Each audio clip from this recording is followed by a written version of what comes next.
5 महीने बाद जेल से बाहर आए हेमंत सोरेन। झारखंड हाई कोर्ट ने जमानत देते हुए कहा, मनी लॉन्ड्रिंग केस में शामिल होने के ठोस सबूत नहीं। झारखंड के पूर्व सीएम हेमंत सोरेन रांची की बिरसा मुंडा जेल से बाहर आ गए हैं। जेल के बाहर जुटे समर्थकों ने उनका स्वागत किया। उनकी पत्नी कल्पना सोरेन भी उन्हें लेने के लिए जेल पहुंची थी। शुक्रवार सुबह जमीन घोटाले से जुड़े मनी लॉन्ड्रिंग मामले में हाई कोर्ट ने उन्हें जमानत मिली है। कोर्ट के फैसले के बाद सोरेन के सरकारी आवास में मिठाई बांटी गई। हेमंत को इस मामले में 31 जनवरी की रात ईडी ने गिरफ्तार किया था। हेमंत सोरेन को जमानत देते हुए हाई कोर्ट ने कहा कि सोरेन पीएमएलए एक्ट के तहत जमानत की दोनों शर्तों को पूरा करते हैं। संसद में बेहोश हुई कांग्रेस सांसद, स्ट्रेचर से बाहर लाया गया। आरएमएल में भर्ती। राहुल गांधी बोले, नीट पर चर्चा करवाएं प्रधानमंत्री।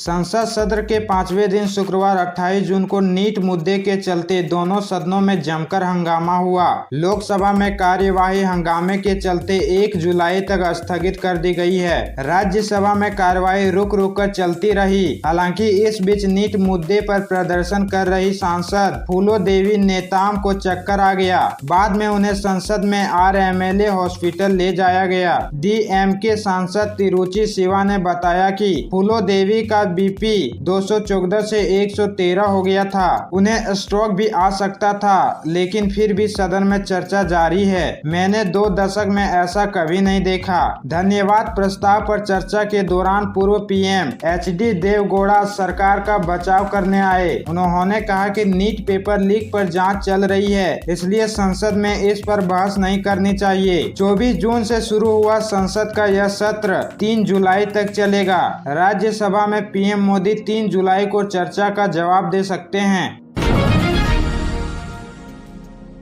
मनीष वर्मा को जदयू में बड़ी जिम्मेदारी देने की तैयारी। राष्ट्रीय कार्यकारिणी की बैठक में नीतीश कुमार पार्टी में बड़ा फेरबदल कर सकते हैं।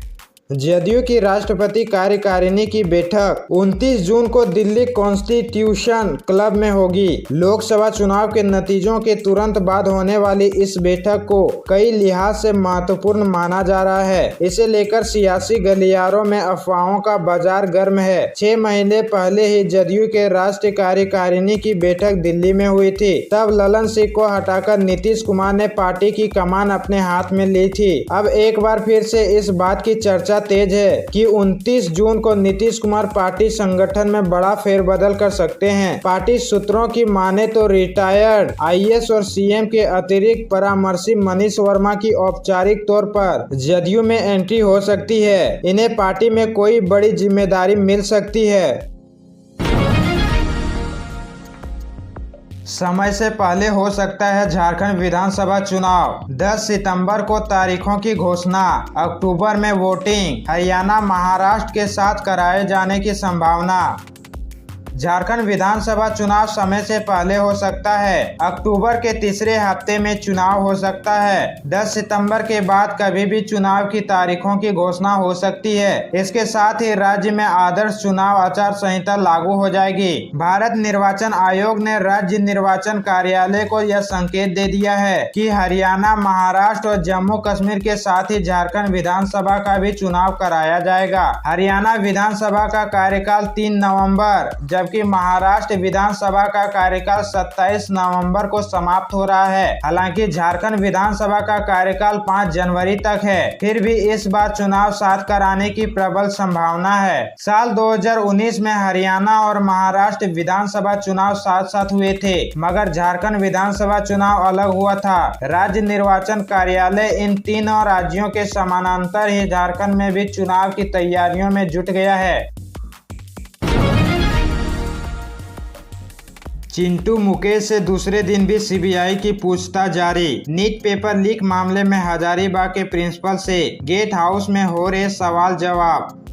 नीट पेपर लीक में गिरफ्तार आरोपी चिंटू और मुकेश कुमार से सीबीआई की पूछताछ जारी है। शुक्रवार को एजेंसी ने दोनों को पटना के अलग अलग ठिकानों पर लेकर पूछताछ की। एजेंसी पेपर लीक को लेकर साक्ष्य पुख्ता कर रही है। इधर झारखंड के हजारीबाग के ओएस स्कूल के प्रिंसिपल एहसान उल हक से तीसरे दिन भी पूछताछ जारी है। चरही गेस्ट हाउस में प्रिंसिपल से पूछताछ हो रही है। इससे पहले नीट पेपर लीक मामले में सीबीआई ने गुरुवार को 2 आरोपी मनीष प्रकाश और आशुतोष को पटना से गिरफ्तार किया था। दोनों ने ही पटना के प्ले एंड लर्न स्कूल को रात भर के लिए बुक कराया था। इसी स्कूल में 20 से 25 कैंडिडेट्स को इकट्ठा करके आंसर रटवाया गया। यहीं जली बुकलेट के टुकड़े मिले थे। नीट पेपर लीक में झारखंड से 3 लोग गिरफ्तार। ओसिस स्कूल के प्रिंसिपल, वाइस प्रिंसिपल और एक पत्रकार को पटना ला रही सीबीआई।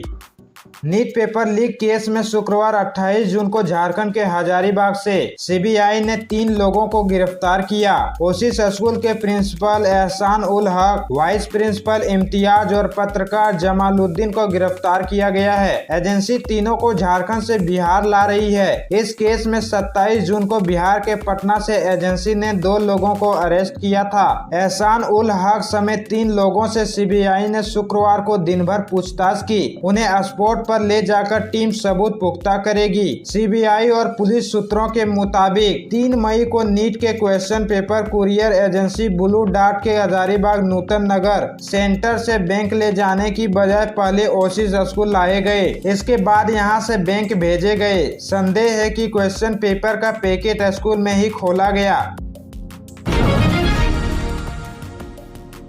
झारखंड के 15 जिलों में बारिश का येलो अलर्ट। तेज हवा और आकाशीय बिजली गिरने की आशंका। सरायकेला में पारा अब भी 40 के पार।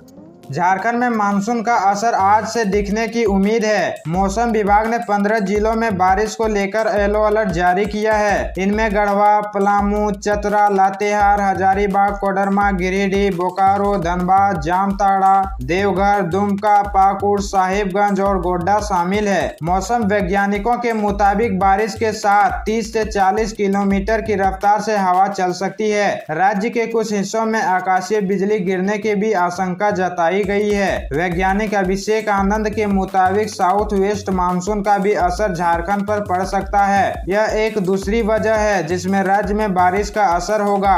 आज से राज्य में मानसून का असर दिखेगा। राज्य के कई हिस्सों में झमाझम बारिश होगी। नशा मुक्त होगा झारखंड, सरकार का संकल्प। नशे की चपेट में स्कूल कॉलेज के बच्चे, सीएम की अपील, मादक पदार्थों से दूर रहें।